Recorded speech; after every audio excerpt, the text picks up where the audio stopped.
ಅವರಿಗೆ ನಮ್ಮ ಶಾಲೆಯ ಪರವಾಗಿ ಹಾಗೂ ಈ ಕಾರ್ಯಕ್ರಮದ ಪರವಾಗಿ ತುಂಬ ಹೃದಯದ ಸ್ವಾಗತವನ್ನು ಕೊಡ್ತೀನಿ. ಹಾಗೆಯೇ ನಮ್ಮ SDMC ಸದಸ್ಯರಾದಂತಹ ಪರಶುರಾಮ್ ಬೇಡಿಕರ್ ಅವರಿಗೂ ಸಹಿತ ತುಂಬ ಹೃದಯದ ಸ್ವಾಗತವನ್ನು ಕೊಡ್ತೀನಿ. ಹಾಗೆಯೇ ರಾಜೀವ್ ಕಾಪೋಲ್ಕರ್ ಅವರಿಗೂ ಸಹಿತ ತುಂಬ ಹೃದಯದ ಸ್ವಾಗತವನ್ನು ಕೊಡ್ತೇನೆ.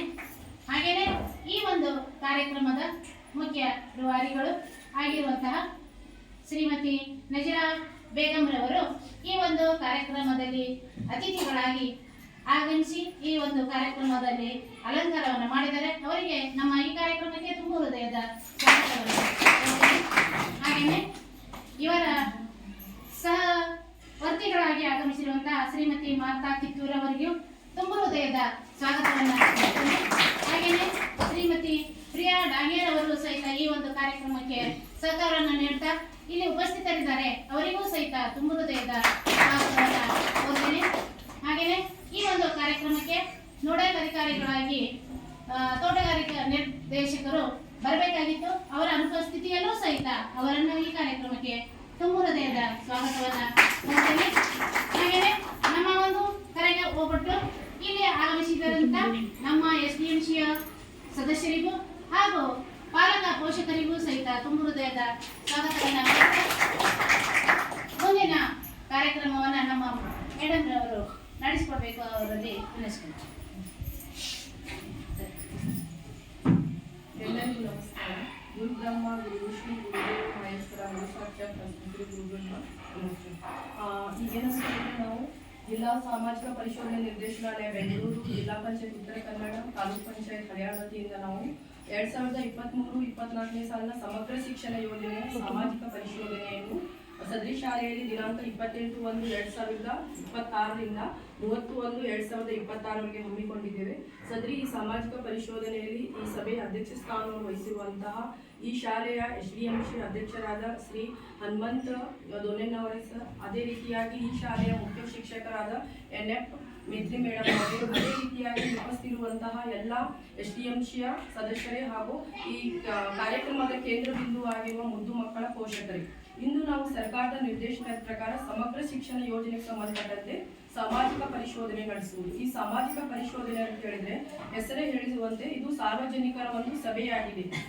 ಸರ್ಕಾರದಿಂದ ಯಾವುದೇ ಒಂದು ಯೋಜನೆ ಅನುಷ್ಠಾನ ಮಾಡಿದರೆ ಆ ಯೋಜನೆಯ ಬಗ್ಗೆ ಜನರಿಗೆ ಅರಿವಿರಬೇಕು, ಆ ಯೋಜನೆಯ ಸದ್ಬಳಕೆ ಆಗಬೇಕು ಮತ್ತು ಜನರಿಗೆ ಉಪಯೋಗ ಆಗಬೇಕು ಮತ್ತು ಅದರ ಬಗ್ಗೆ ಮಾಹಿತಿ ಇರಬೇಕು ಮತ್ತು ಜನರು ಆ ಯೋಜನೆಯ ಬಗ್ಗೆ ಉತ್ತಮವಾಗಿ ಯೋಜನೆ ಅನುಷ್ಠಾನ ಮಾಡಿದ್ರು ಅದ್ರ ಬಗ್ಗೆ ಪ್ರಶ್ನೆ ಮಾಡಬೇಕು ಅಥವಾ ಯೋಜನೆಯ ಅನುಷ್ಠಾನದಲ್ಲಿ ಏನಾದರೂ ಲೋಪದೋಷಗಳಾಗಿದ್ರು ಕೂಡ ಪ್ರಶ್ನೆ ಮಾಡ್ಬೇಕಂತ ಹೇಳಿ ಸರ್ಕಾರ ಈ ಸಾಮಾಜಿಕ ಪರಿಶೋಧನೆ ಅನ್ನೋದನ್ನು 2005ರಲ್ಲಿಯೇ ಗ್ರಾಮೀಣಾಭಿವೃದ್ಧಿ ಮತ್ತು ಪಂಚಾಯತ್ ರಾಜ್ ಇಲಾಖೆಯಲ್ಲಿ ಸಾಮಾಜಿಕ ಇದು ಮಹಾತ್ಮ ಗಾಂಧಿ ರಾಷ್ಟ್ರೀಯ ಗ್ರಾಮೀಣ ಉದ್ಯೋಗ ಖಾತ್ರಿ ಯೋಜನೆ ಅನ್ನೋದನ್ನು ಜಾರಿ ಮಾಡಿತ್ತು. ಆ ಯೋಜನೆಯಲ್ಲಿ ಈ ಸಾಮಾಜಿಕ ಪರಿಶೋಧನೆ ಅನ್ನೋದನ್ನೊಂದು ಜಾರಿ ಮಾಡಿದೆ. ಅದು ಇದರ ಕಾರ್ಯವೈಖರಿಯನ್ನು ಮನಗೊಂಡು ಸರ್ಕಾರ ಏನ್ ಮಾಡಿದೆ ಅಂತ ಹೇಳಿದ್ರೆ, ಇದು ಪ್ರತಿಯೊಂದು ಸರ್ಕಾರದಿಂದ ಯಾವುದೇ ಒಂದು ಯೋಜನೆ ಅನುಷ್ಠಾನ ಮಾಡಿದರೆ ಆ ಯೋಜನೆಗೆ ಸಂಬಂಧಪಟ್ಟಂತೆ ಈ ಪರಿಶೀಲನೆ ಮಾಡಿ ಸರ್ಕಾರಕ್ಕೆ ಒಂದು ವರದಿ ಸಲ್ಲಿಸುವ ನಿಟ್ಟಿನಲ್ಲಿ ಈ ಕಾರ್ಯಕ್ರಮ ಜಾರಿಯಾಗಿದೆ. ಇದು ಕೇವಲ ಗ್ರಾಮೀಣಾಭಿವೃದ್ಧಿ ಮತ್ತು ಪಂಚಾಯತ್ ರಾಜ್ ಇಲಾಖೆಗೆ ಮಾತ್ರ ಸೀಮಿತವಾಗಿತ್ತು ಇಷ್ಟು ದಿನ. ಕಳೆದ ಬಾರಿಯಿಂದ ಶಿಕ್ಷಣ ಇಲಾಖೆಗೆ ಸಂಬಂಧಪಟ್ಟಂತೆ ಮಹತ್ವಾಕಾಂಕ್ಷಿಯಾದ 2 ಯೋಜನೆಗಳು, ಸಮಗ್ರ ಶಿಕ್ಷಣ ಯೋಜನೆ ಮತ್ತು ಪ್ರಧಾನಮಂತ್ರಿ ಕೌಶಲ್ಯ ಶಕ್ತಿ ನಿರ್ಮಾಣ ಅಂತ ಹೇಳಿದ್ರೆ ಮಕ್ಕಳಿಗೆ ಏನು ಉಚಿತವಾಗಿ ಮಧ್ಯಾಹ್ನದ ಬಿಸಿ ಊಟ ಕೊಡ್ತಾ ಇದೆ ಆ ಯೋಜನೆಗೂ ಸಂಬಂಧಪಟ್ಟಂತೆ ಪರಿಶೀಲನೆ ಮಾಡಿ ಸರ್ಕಾರಕ್ಕೆ ಒಂದು ವರದಿ ಸಲ್ಲಿಸುವ ನಿಟ್ಟಿನಲ್ಲಿ ನಾವು ಒಂದು ವರ್ಷದಲ್ಲಿ ಒಂದು ಗ್ರಾಮ ಪಂಚಾಯತಿಗೆ 2 ಶಾಲೆಯಂತೆ ಒಂದು ನಮ್ಮ ಹಳೆಯ ತಾಲೂಕಿನಲ್ಲಿ ಒಟ್ಟು 20 ಗ್ರಾಮ ಪಂಚಾಯತ್ ಇರುವುದರಿಂದ 20 ಗ್ರಾಮ ಪಂಚಾಯತ್ಗೆ ಸಂಬಂಧಪಟ್ಟಂತೆ ಒಂದು ಗ್ರಾಮ ಪಂಚಾಯತ್ಗೆ 2 ಶಾಲೆಗಳನ್ನು ಆಯ್ಕೆ ಮಾಡ್ಕೊಳ್ತೇವೆ. ಆ ಶಾಲೆಗೆ ಸಂಬಂಧಪಟ್ಟಂತೆ ನಾವು ಪರಿಶೀಲನೆ ಮಾಡಿ ವರದಿಯನ್ನು ಸಲ್ಲಿಸಬೇಕಾಗ್ತದೆ. ಇದರಲ್ಲಿ ನಾವು ಏನೇನು ಪರಿಶೀಲನೆ ಮಾಡ್ತೇವೆ ಅಂತ ಹೇಳಿದ್ರೆ, ಈ ಸಮಗ್ರ ಶಿಕ್ಷಣ ಅಂತ ಹೇಳಿದ್ರೆ ಪ್ರೀ ನರ್ಸರಿಯಿಂದ 12ನೇ ತರಗತಿಯವರೆಗೆ ಉಚಿತ ಮತ್ತು ಕಡ್ಡಾಯ ಶಿಕ್ಷಣ ಇದೆ.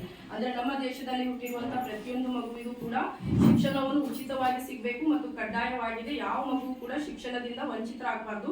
ಎಲ್ಲರಿಗೂ ಕೂಡ ಯಾವುದೇ ರೀತಿಯ ಜಾತಿ ಮತ ಭೇದ ಭಾವ ಇಲ್ಲದೆ ಎಲ್ಲ ಹಂತಗಳಲ್ಲಿ ಶಿಕ್ಷಣ ಉಚಿತ ಮತ್ತು ಕಡ್ಡಾಯ ಸಿಗಬೇಕನ್ನೋ ಕಾರಣದಿಂದ ಸರ್ಕಾರ ಇದು 2018ರಿಂದಲೇ ಈ ಯೋಜನೆ ಜಾರಿಯಾಗಿದೆ. ಈ ಯೋಜನೆಯಲ್ಲಿ ಏನಂತ ಹೇಳಿದ್ರೆ ಸರ್ಕಾರ ನೀಡುತ್ತಿರುವ ಸೌಲಭ್ಯಗಳು ಸರಿಯಾಗಿ ಸದ್ಬಳಕೆ ಆಗ್ತಾ ಇಲ್ಲ ಅನ್ನೋದನ್ನು ಪರಿಶೀಲನೆ ಮಾಡೋದು ಈ ಸಾಮಾಜಿಕ ಪರಿಶೋಧನೆ ಅಂತ ಹೇಳಿದ್ರೆ. ಇದಕ್ಕೆ ಒಟ್ಟು ನಮಗೆ ಸರ್ಕಾರ ಒಂದು 134 ಪ್ರಶ್ನಾವಳಿಗಳನ್ನು ಒಳಗೊಂಡು ಒಂದು ವರದಿಯನ್ನು ಕೊಟ್ಟಿದೆ. ಇದರಲ್ಲಿ ಮುಖ್ಯ ಅಂಶಗಳಂತ ಹೇಳಿದ್ರೆ, ಒಂದು ಶಾಲೆ ನಡಿಬೇಕಂತ ಹೇಳಿದ್ರೆ ಅಲ್ಲಿ ಮೂಲಭೂತ ಸೌಕರ್ಯ